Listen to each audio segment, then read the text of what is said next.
अस्सलातु वस्सलामु अलैका या सय्यदी या रसूल अल्लाह, अस्सलातु वस्सलामु अलैका या सय्यदी या हबीब अल्लाह। रोज़े की क्या फजीलत है।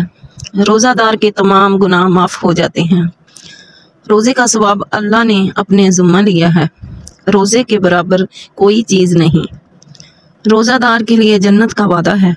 रोज़ादार शुहदा के साथ होंगे। रोज़ादार के हर अमल का अजर 700 गुना तक बढ़ा दिया जाता है। जन्नत का दरवाज़ा रियान रोज़ादारों के लिए है। एक दिन का रोज़ा दोज़ख की आग से 70 साल दूर कर देगा। सुबहान अल्लाह। रोज़ा क़यामत के दिन सिफारिश करेगा।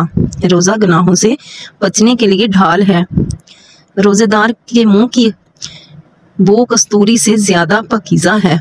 रोज़ादार को अफ्तारी के वक़्त जहन्नम से आज़ादी दी जाती है। सुबहान अल्लाह।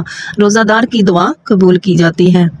अल्लाह तबारक तआला हम सबको अखलास के साथ रोज़े रखने की तौफीक अता फरमाए। यही मैंने 13 हदीसें इसमें पढ़ी हैं जिसमें अल्लाह तबारक तआला ने रोज़ेदार के लिए क्या क्या नेमतें रखी हैं और क्या क्या बरकतें हैं हमें इस माह मुबारक में हासिल होती हैं।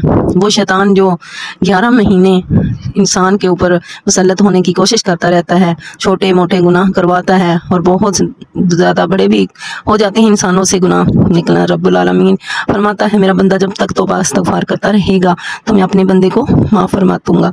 तो अल्लाह तबारक तआला से दुआ है कि हम सबको अल्लाह पाक गुनाहों से बचने की तौफीक अता फरमाए और ज़्यादातर हम सब ख़वातीन को कि हम अपना रब के हुक्म की पासदारी करें और पर्दे का एहतमाम करें जो आजकल बहुत ज़्यादा बेपर्दगी का अज़ाब आया हुआ है।